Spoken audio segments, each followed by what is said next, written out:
We all make choices about alcohol. Kids make choices whether to drink or not. Bye, Dad. Bye-bye. Remember, I'm going to Alex's party tonight and sleeping over. Have fun. Hey, remind me about that party again? And adults make choices whether to talk about it. That's true of parents and every other trusted adult in a kid's life. Kids want to know our expectations, and they want honest answers in everyday conversations. So talk with your kids and help lead them on a positive path. Because when you talk, they hear you. Would you like to work closer to home, save money on gas, and be rewarded for your hard work and attendance? Then Belicio Foods is looking for you. That's right, Belicio Foods is now hiring for multiple positions and shifts with great employee benefits, an on-site health clinic, competitive wages, and advancement opportunities. Belicio Foods is a company that truly values their employees. Apply online at beliciofoods.com/careers.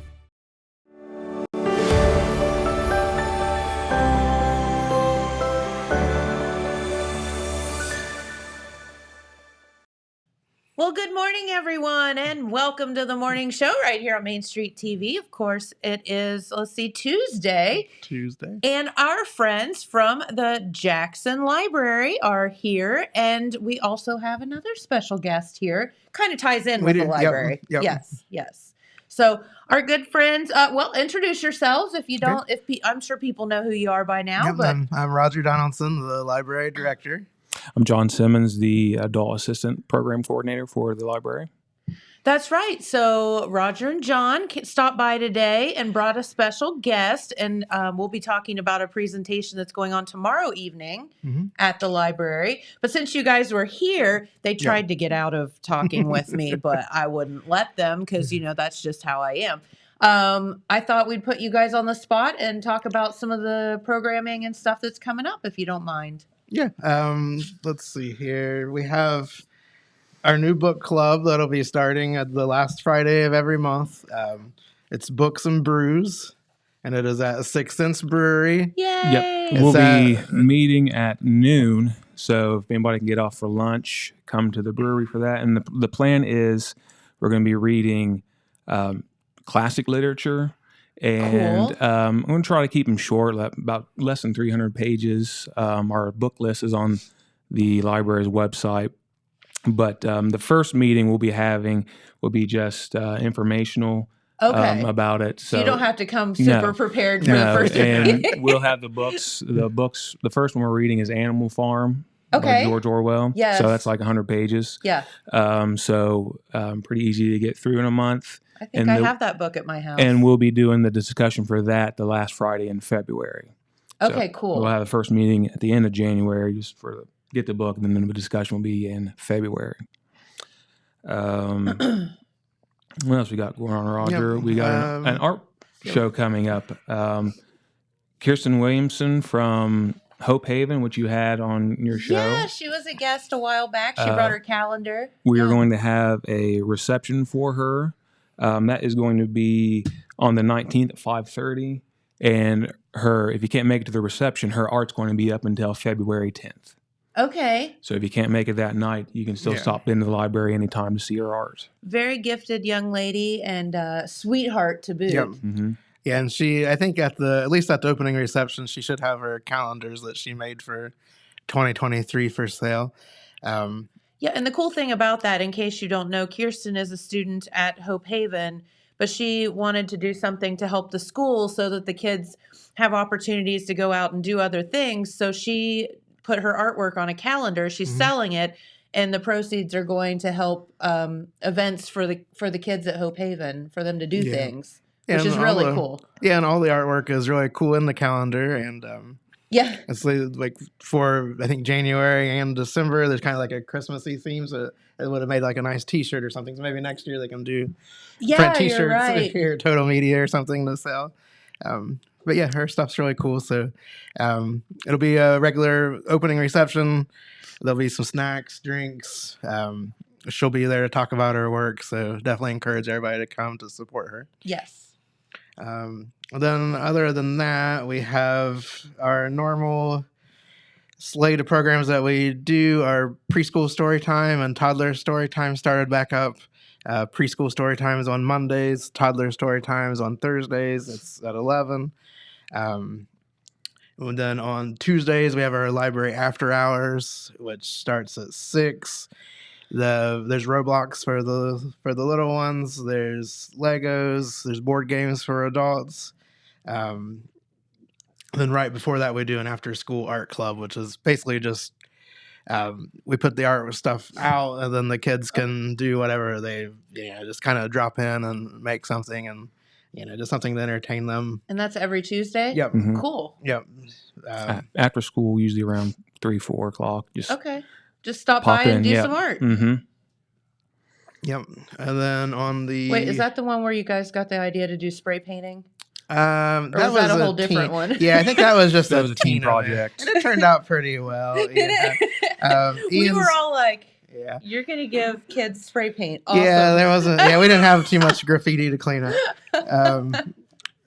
But speaking of Ian, his next teen event is on the 26th at 4. They're doing ceramic mug painting, not with spray paint, but with I think they're using like paint markers or something, something like that this time. Something a little less. Yeah, something a little wild. less messy, a little less toxic.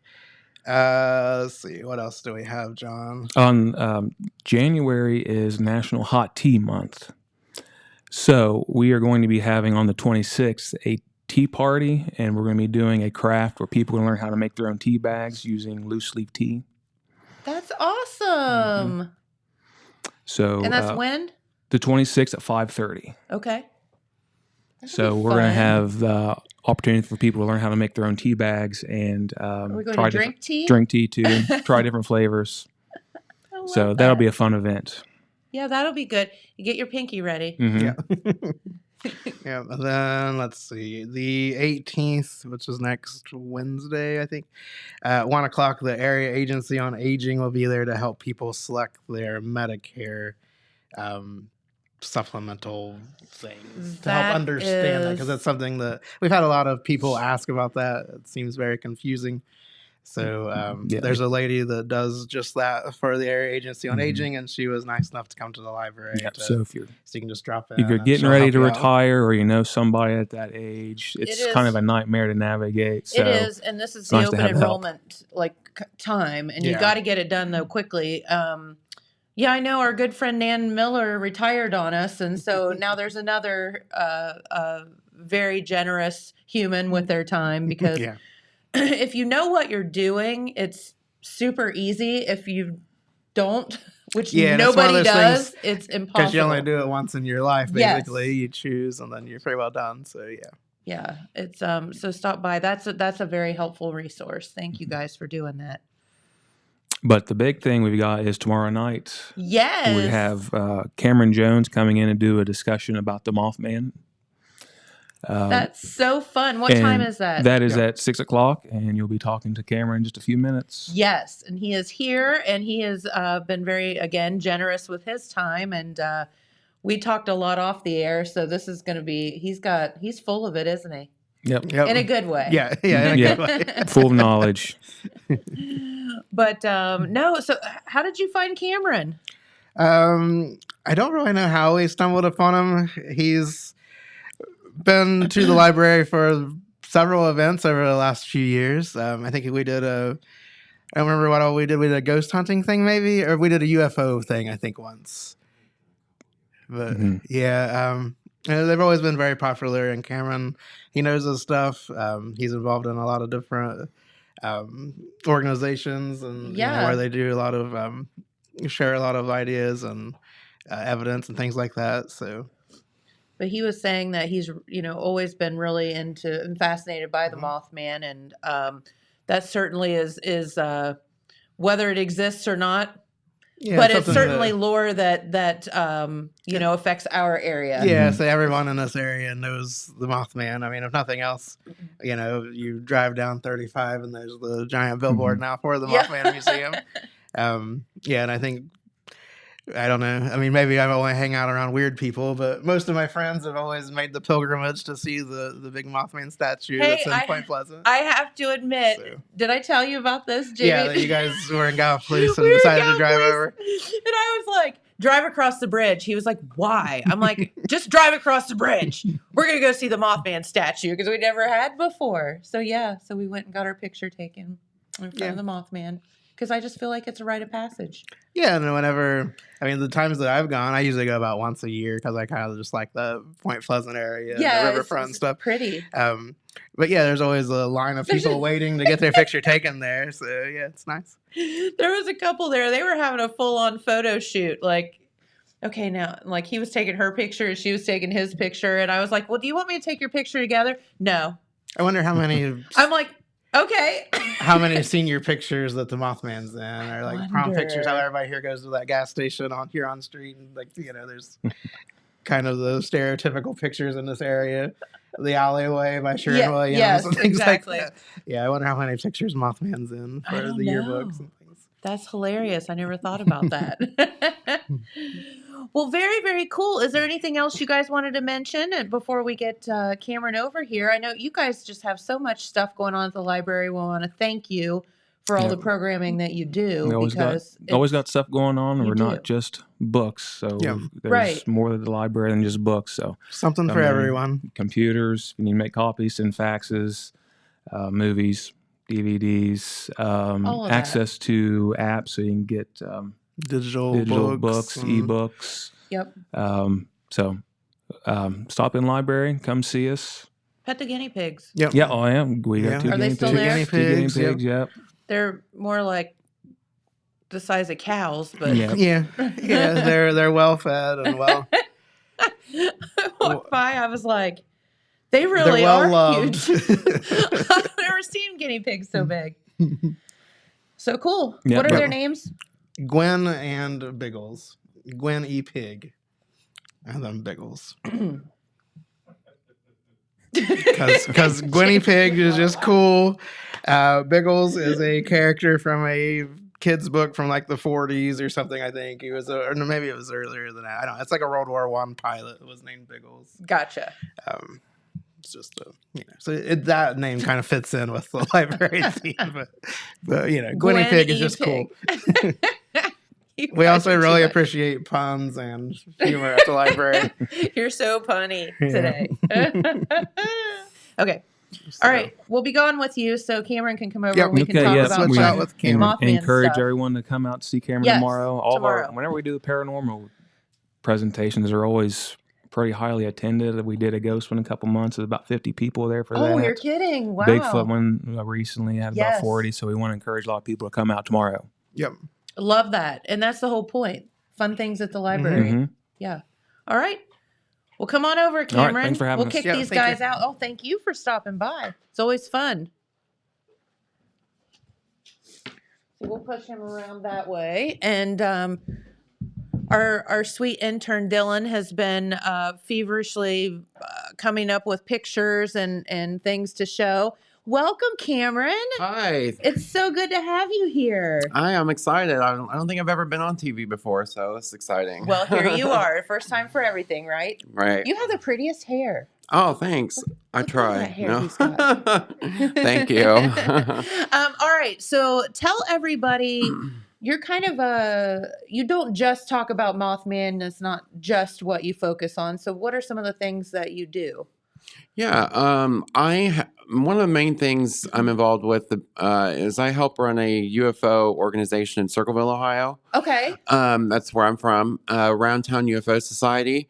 We've been in existence since 1989. So we meet once a month.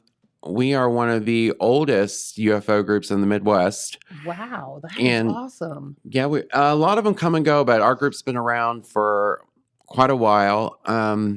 A lot of members like myself are interested in a lot of aspects of what I just use like an umbrella term, paranormal.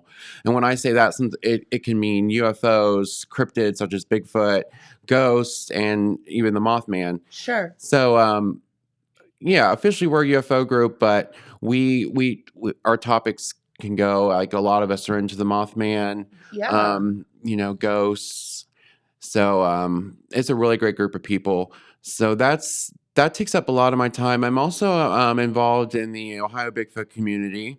I know a lot of people there. Okay. Mothman and Bigfoot could both be characterized as cryptids or mystery animals. Okay. So there's a lot of overlap there. So I'm involved with that. I think I might be living in a haunted house. So I do actually write articles for the Scioto Post, which is based in Circleville.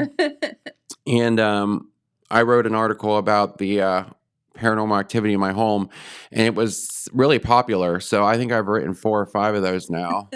I think, there's something to that. And, I've talked about this numerous times here on the show, and everybody looks at me like I'm crazy, but I feel like it's strange to me that homes or buildings that are inanimate objects have energies and lives. But they do, I feel like. Yeah. And, you go into it, you can walk into a building and either feel good energy or bad energy or something strange. I think there's something to that for sure.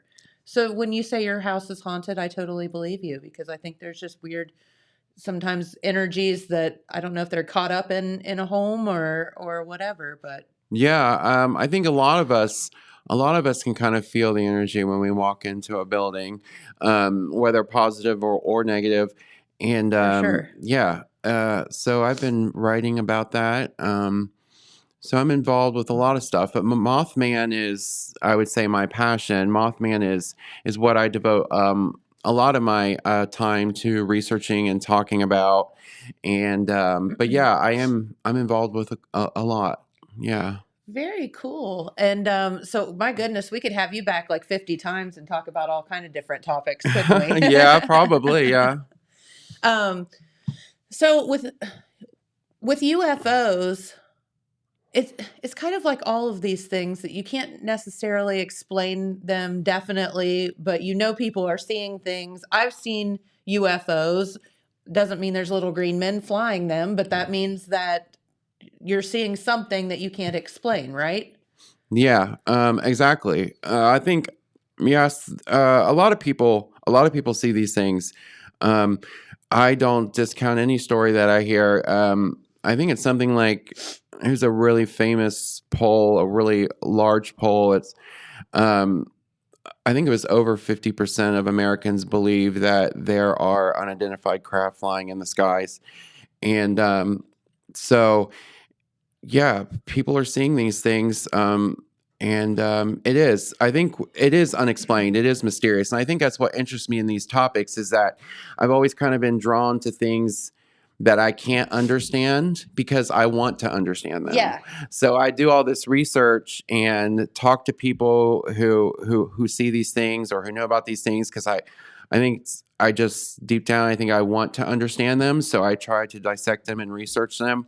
But in the end, I don't really know the answers. No, right. But it That's is why they're fun. unexplained. Yeah, but it's the pursuit of the knowledge, and it's the pursuit of the ultimate, like the X-Files, the truth. It's the pursuit that is fun for me. Yeah. Yeah, absolutely. And trying to put some of the pieces together, there's too much stuff out there and too many people saying the same things. And they just released all of these reports from these pilots, commercial airline pilots that have seen all this crazy stuff. And they're not all making it up, and they're not crazy. Like, there's something out there going on. And I know just out my front door, I've seen plenty of weird things in the sky. So I think that there's definitely something to that. But so tell everybody, the Mothman, the Mothman, how did it come to be? And if you haven't heard of the Mothman, could you kind of explain to people, to our viewers? I can't imagine that you haven't heard of the Mothman if you live around here, but maybe you haven't. Just explain kind of what it is.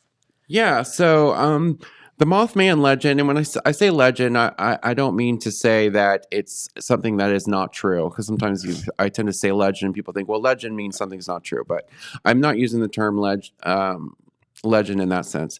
But the Mothman legend, it all started in the mid 1960s, November 1966 to be exact. I didn't realize it was that long ago. Yeah. Wow. Okay. The first encounters were a very famous encounter. Linda and Roger Scarberry, they were with another couple.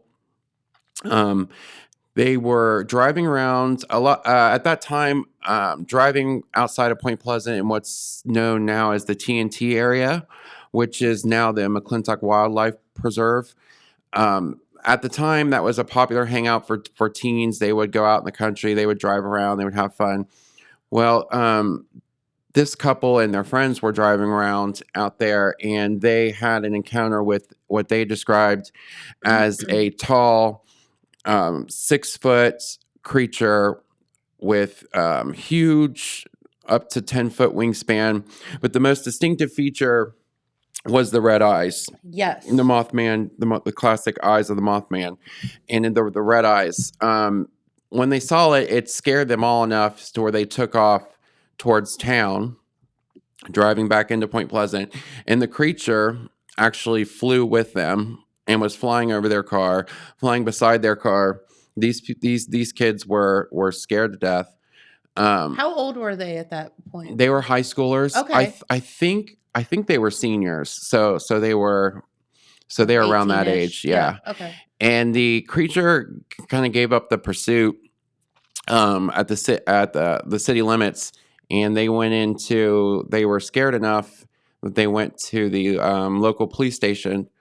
Which took a lot of guts, because you're going into the police station saying that I just got chased by a giant creature with 10-foot wingspan and red eyes. Yeah, and what's really telling is that the police did not take their encounter as a joke. They saw how scared these kids were. They didn't think it was some sort of prank, and they took it seriously. And they went out to search for whatever these kids had seen, and they didn't find anything. But that was the start of it. And after this followed multiple sightings by others, credible sightings. And this all went on for over a year, these sightings outside Point Pleasant, very close to Point Pleasant. Yeah. Isn't that wild? Now, has the Mothman been seen anywhere else besides Point Pleasant? Yeah, possibly. Okay. Yeah. There are encounters of people having sightings of Mothman type creatures in other places. Maybe even, I think there's some in Europe. There's a really famous one. The Chicago Mothman is one that's kind of been talked about the last few years. People seeing a creature that resembled Mothman within the last, Ooh. The red eyes. If that thing was chasing me, I'd be at the police station too. Yeah. Isn't there something about the Chicago one that's different than what people saw in Point Pleasant? I feel like I remember reading this, and then it had like different eyes or something like that.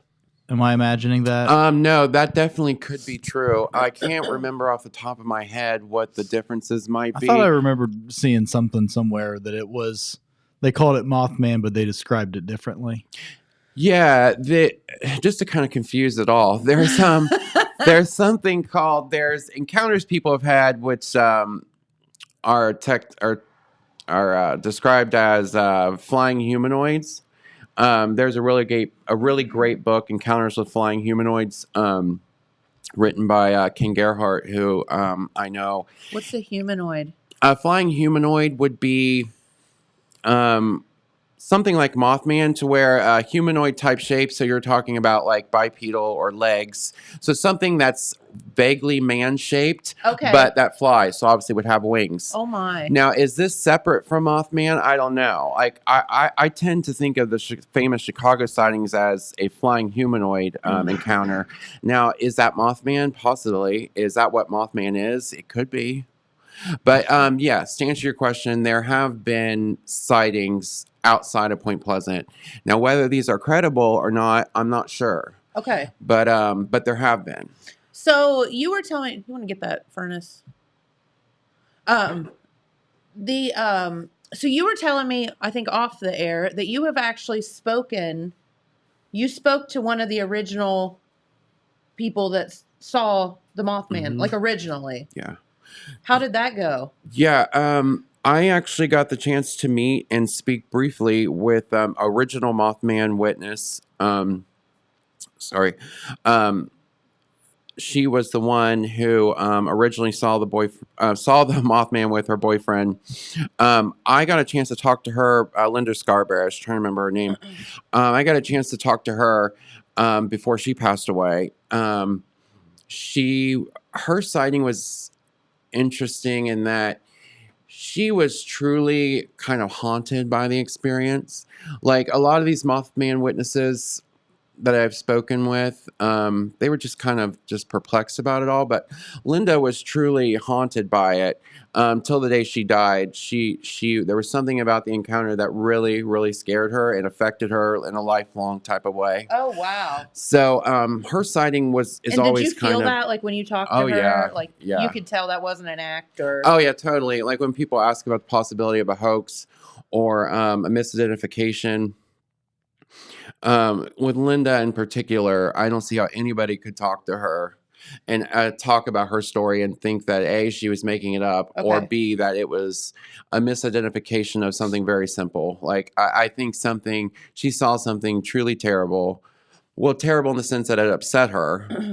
I think she did see something, and like I said, it affected her deeply. There's also a witness, Faye DeWitt. Now, Faye is still living, and she actually, you can actually talk to her and meet her yourself. She's usually at the Mothman Festival. She has a little table where she talks to people about her sightings. She's been on television several times. Her encounter is, I think, one of the most interesting.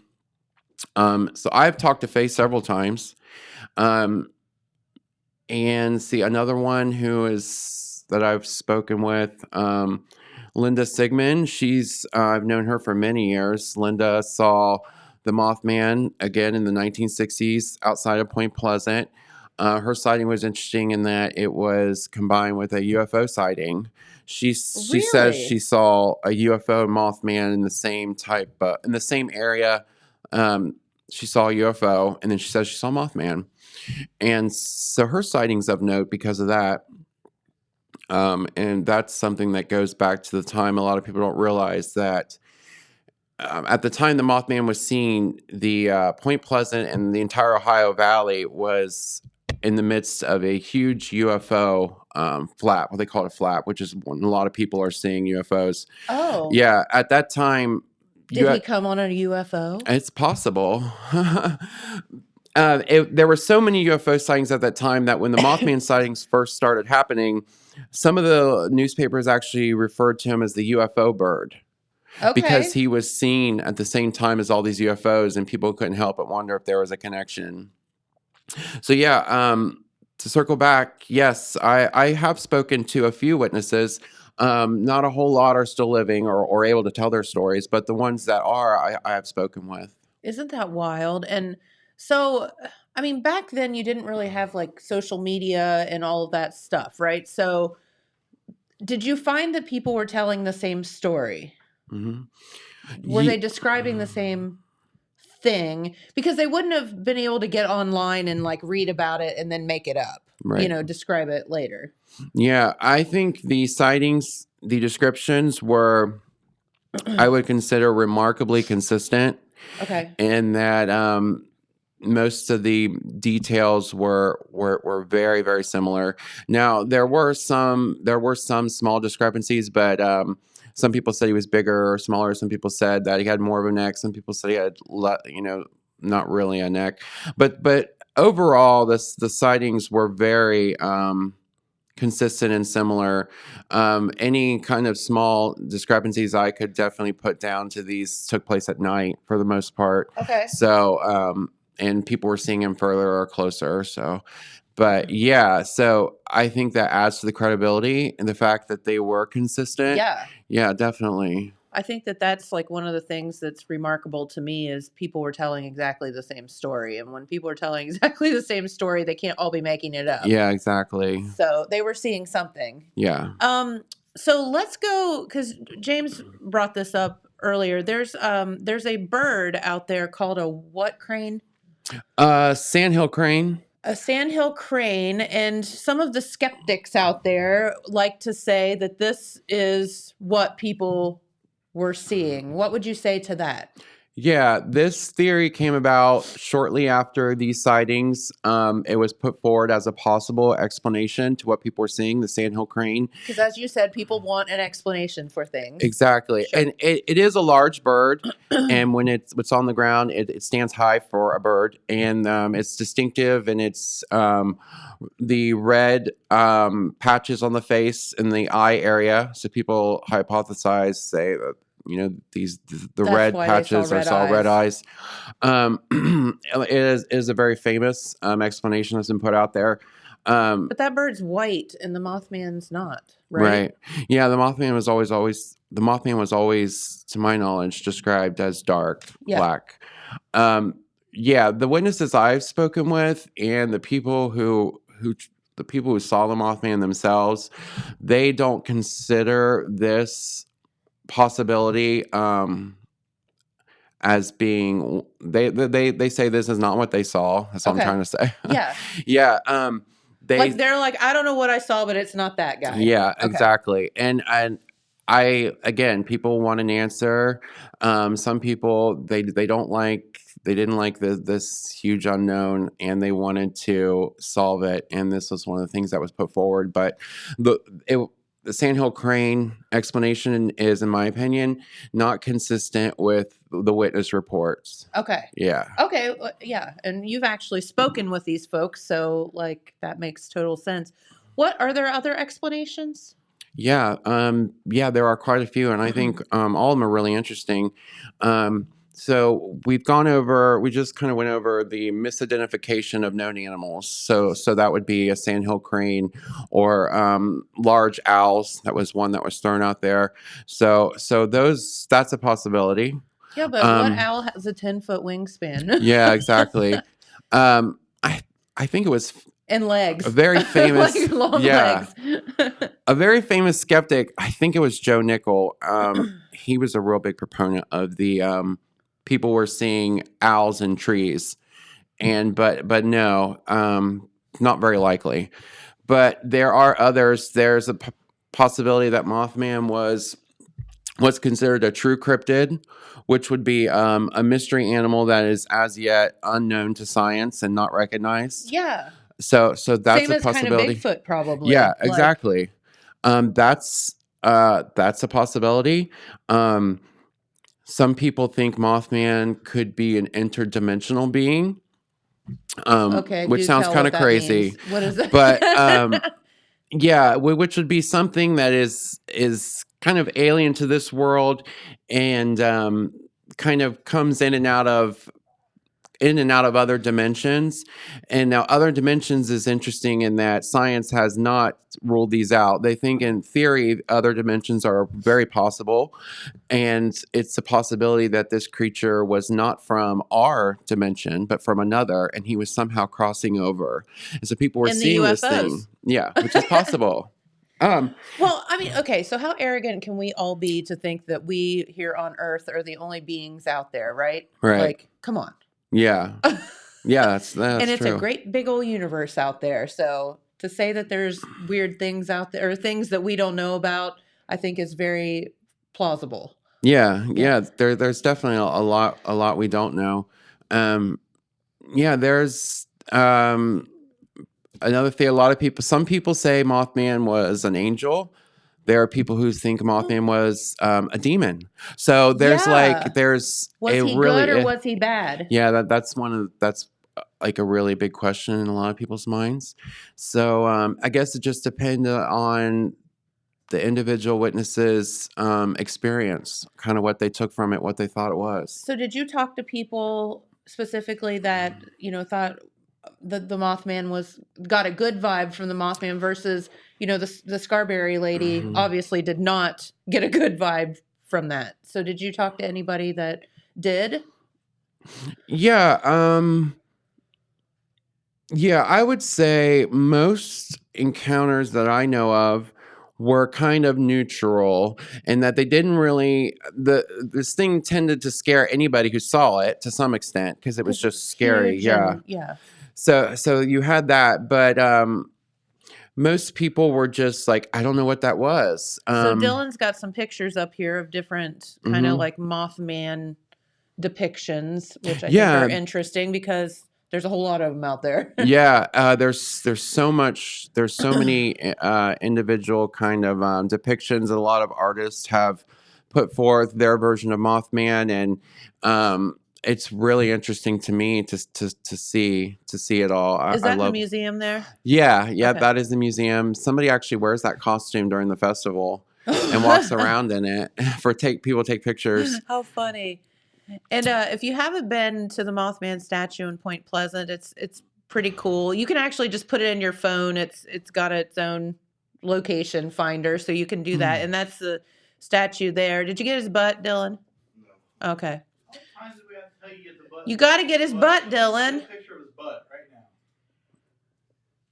What is the thing about his butt? I forget.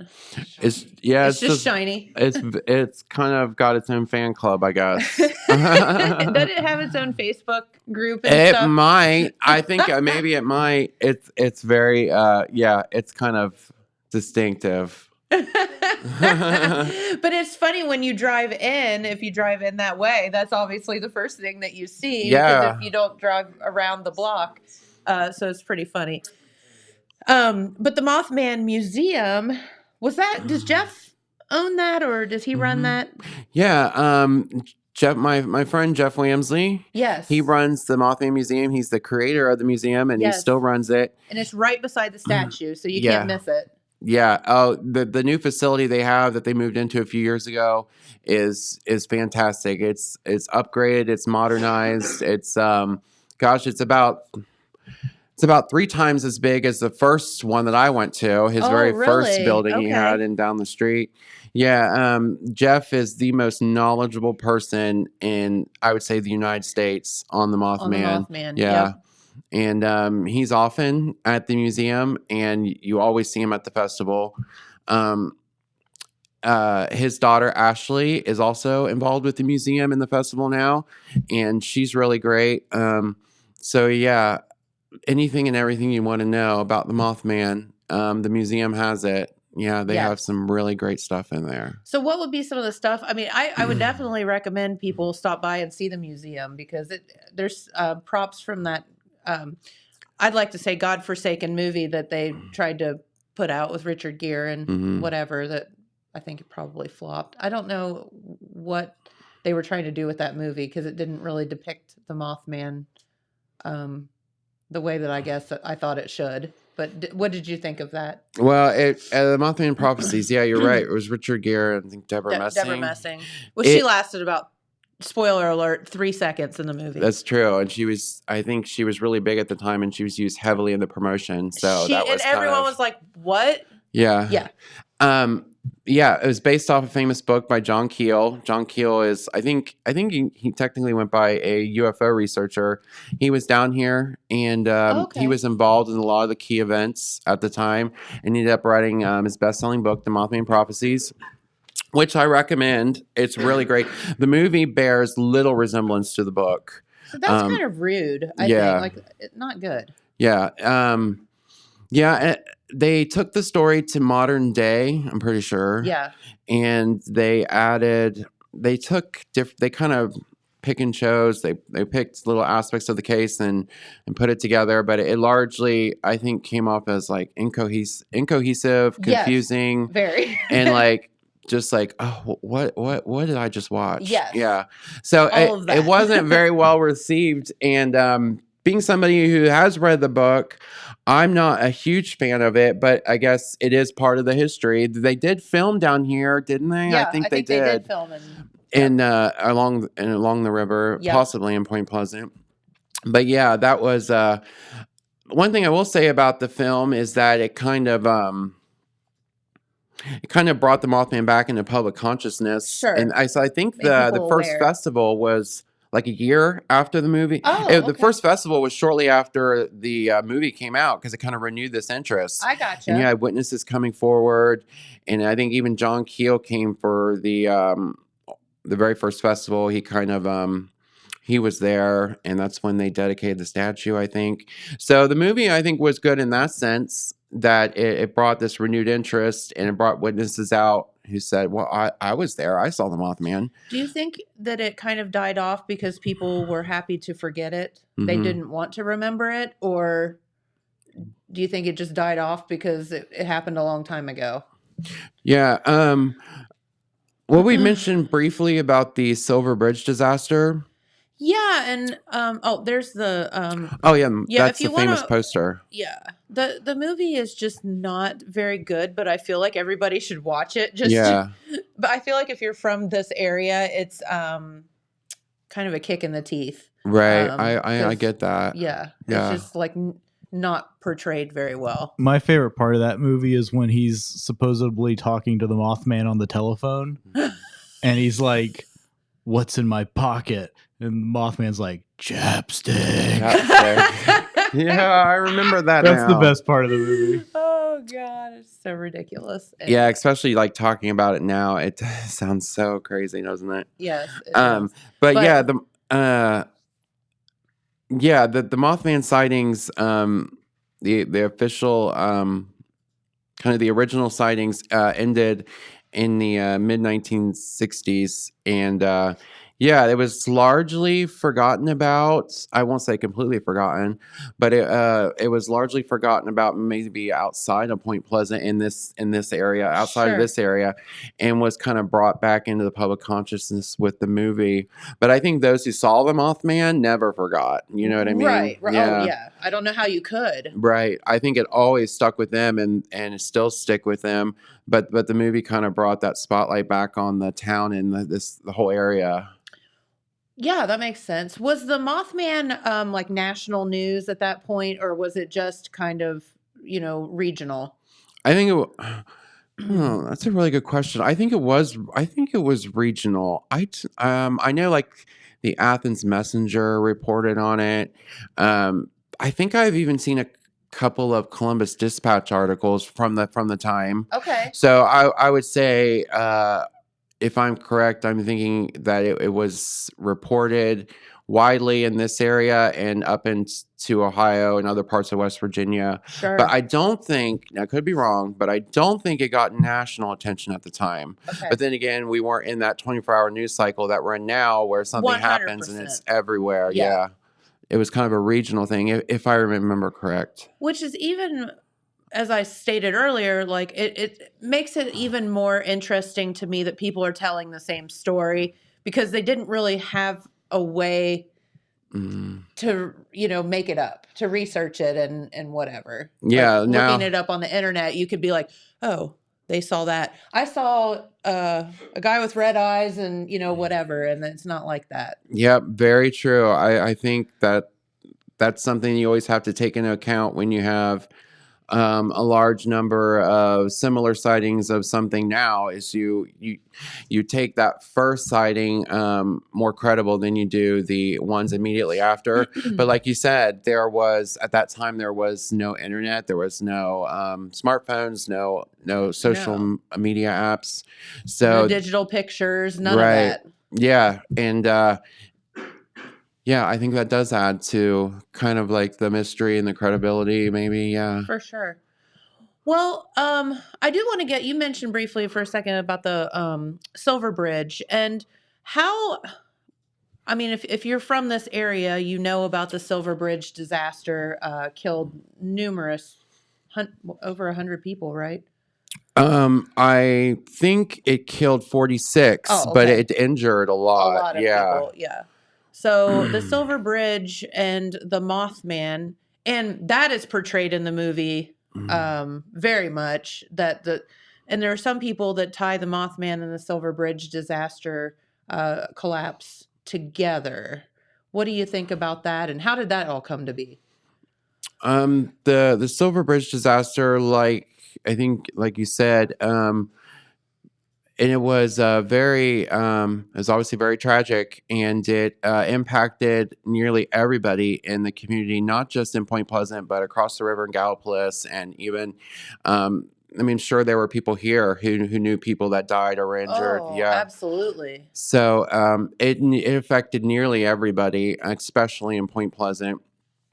Everybody knew somebody who was on the bridge who died, or a family member who died, or a brother, or so. This is what happens when we live in small communities, right? Yeah, exactly. And the Silver Bridge, the disaster for the most part marked the end of the Mothman sightings.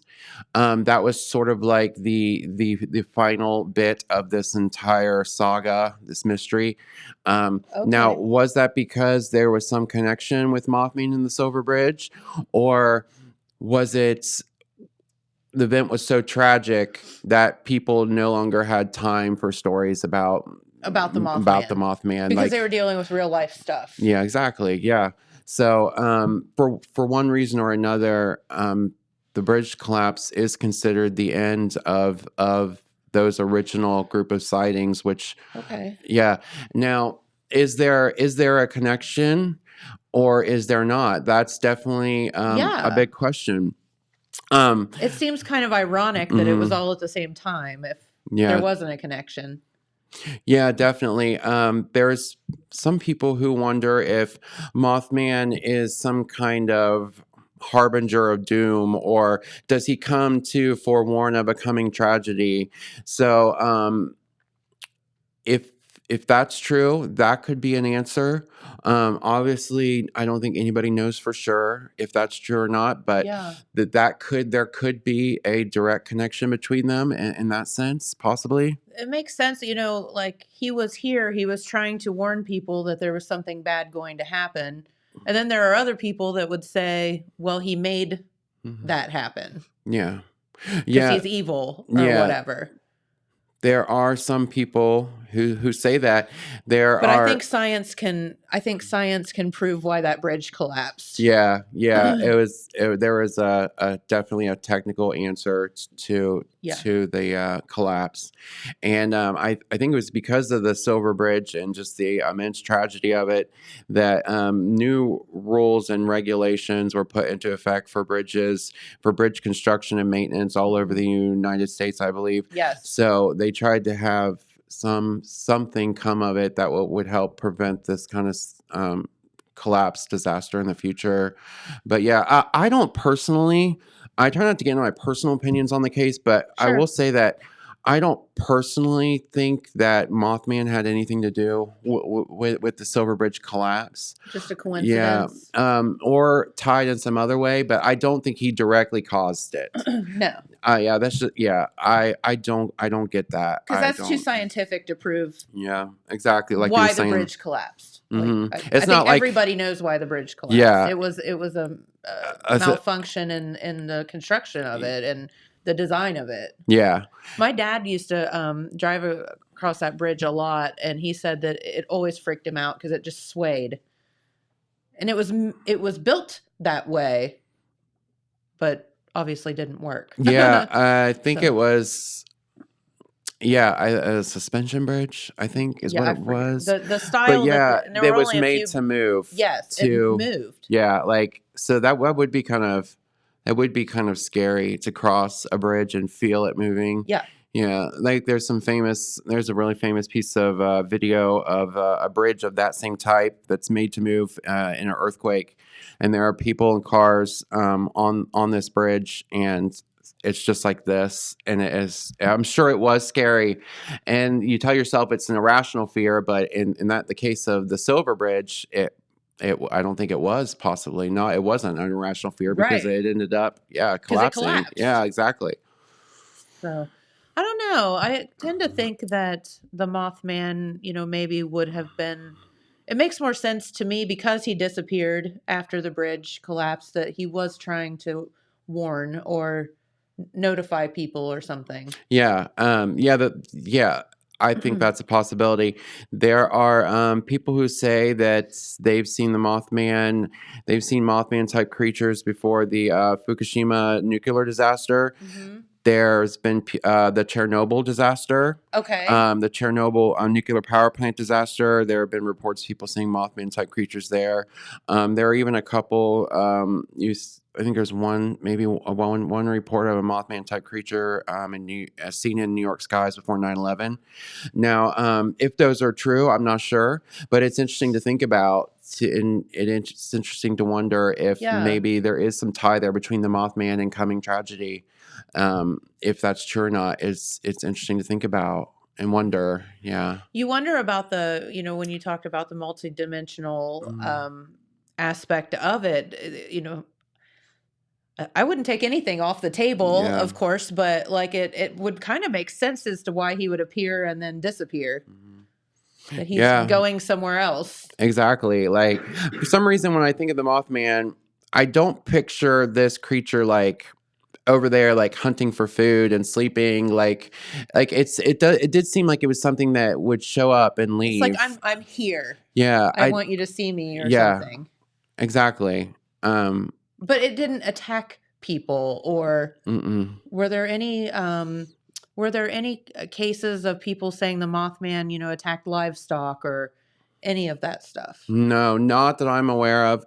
And there was nobody that was ever hurt by the Mothman. I think let's see if I can remember her name. There was a witness who had a very up close encounter with the Mothman. I'm not going to say her name because I'm too scared to have it wrong, but she had an up close personal, like she was at the door of her car. She looked up, she saw these feathered legs, and she looked up and it was right there. And okay. Yeah. I think her name was Mary Jo Carpenter. I think that's who I'm thinking of. And her case was interesting in that she had up close in the face personal encounter. And but even she wasn't. The Mothman never hurt her. It was there, and then it flew away. And now there are cases. I think in the Faye DeWitt case, I think her brother, who was driving the car, was so frightened by it that he almost crashed the car. I could see why. Yeah, but I don't think anybody was hurt. So no. I don't think there's any credible reports or any reports at all, really, of Mothman ever hurting somebody. And also, I've never heard of anybody seeing the Mothman attacking livestock or feeding. I've never heard of that either. So, interesting. Yeah. So that's a whole other mystery to solve. Like, what did it do? How did it survive? Yeah. That kind of thing. Did it go back to the other dimension? Yeah. It's interesting to think about. It definitely is.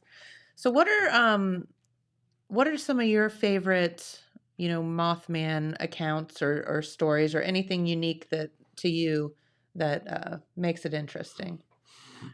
Well, I think I mentioned Faye DeWitt's encounter. Hers is I mention it often because it's my favorite.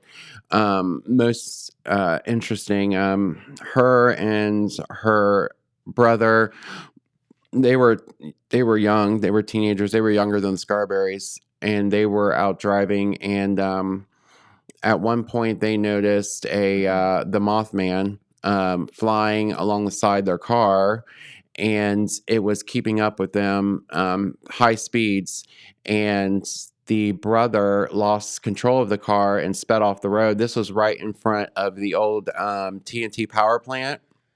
It used to be out there. It was sited a lot. Yeah, right? Exactly. The power plant is wood. It's been torn down, but it was in that area. That's now the McClintock Wildlife area. And he lost control of the car, sped off the road, went off the road right in front of the power plant. And at that point, the Mothman jumped on the roof of their car and kind of looked in at them. And that just scared them to death. And the Mothman jumped off the car. I believe the brother got out. The Mothman, in one leap, jumped from the ground to the top of the TNT power plant, which was several stories tall, very tall. And went up there, and the brother started throwing rocks at it. Oh! which sounds so Don't crazy anger now. the beast. Yeah. And it didn't like that, I don't think. It jumped off and kind of flew past them in a way that scared them, and it went away. So that encounter is one that's always interested me, and Faye has been very consistent over the years in what has happened, and that's one that's always stayed with me because it's just so it's just of note. I guess it's just really interesting. Did you ever speak with her brother as well? No, I feel bad, but I'm not sure if her brother is living or not. Okay. And if he very well could be, but I've never met him. I've just talked to Faye. Yeah. And I assume that they tell the same story, which would be, because I don't think he's never come out and said that it wasn't true or anything like that. Okay. So yeah, and so you have two people again. Yeah. With the same story. Yeah, I'm sure that all those in the car told the same story. Yeah, I believe I have heard that for sure. Well, very good. And so you can hear about all of this fun stuff tomorrow night at the Jackson City Library. Is it in the Potter Room? Yep. In the Potter Room. So you can just stop by. And what time is your discussion? 6 p.m.? Yep, I believe it's at 6 tomorrow. Yep, at the Jackson Library. Yeah, and if you have any other questions, I'm sure Cameron will be happy to answer those as well. So, yeah, we're going to have, I'm going to be giving my talk, but I'm also going to have a large display with some, I think I have a Mothman sculpture I'm going to bring for people to see. Cool. Some of the famous books about the case. And I got a big board that have lots of pictures of Mothman and newspaper accounts. So I'll have that for people to look at. So very cool. Yeah. Don't you think, I mean, to me, there's something definitely to it. I know I've never personally seen the Mothman. I don't think you've personally seen the Mothman, but there's something to it. It's credible enough that people drove here to this area and wrote books about it and did movies about it and talked to people about it. And there's a festival about it. Like, there's something happened. Yeah, I agree. I don't have all the answers. I don't think anybody does, but I agree with you in that they saw something that was outside their normal experience, something that was frightening to them, but maybe not purposely frightening. But yeah, I think they saw something, and I think that is why I'm so interested in the case, because I tend to believe that something was there. Yeah. Yeah, something strange. For sure. Something strange in the neighborhood. Yeah, in the neighborhood. Dylan, you have something? Yeah, so obviously here's Mothman, and as requested, here is Mothman's butt. Oh, there he is. Oh, good job, Dylan. Very famous. Proud of you. Wait, and what is it that people leave for the Mothman? Beans. Cans of beans. Is it beans? That sounds familiar.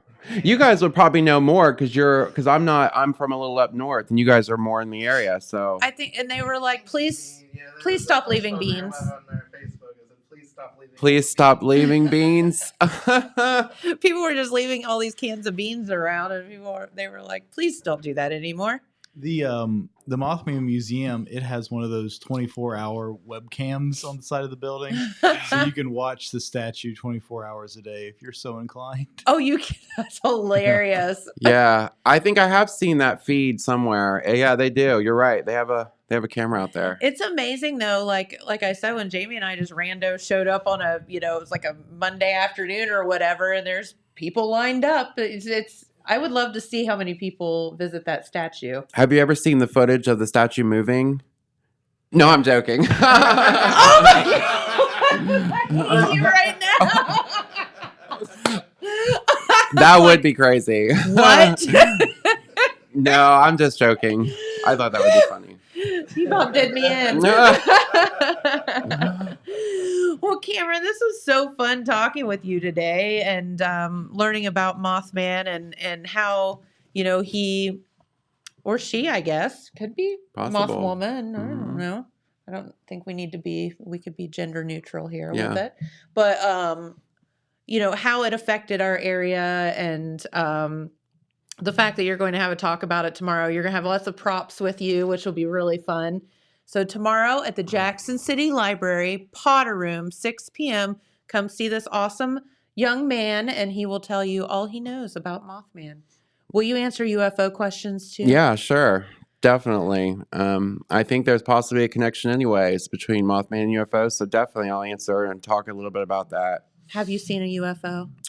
Again, I'm interested, but I don't think I've ever seen one myself. I would love to, but I don't think I have. I have definitely. Yeah, that's interesting. We should talk about those sometime. Yes, for sure. Outside my house. And I promise I was not high or drunk. Right.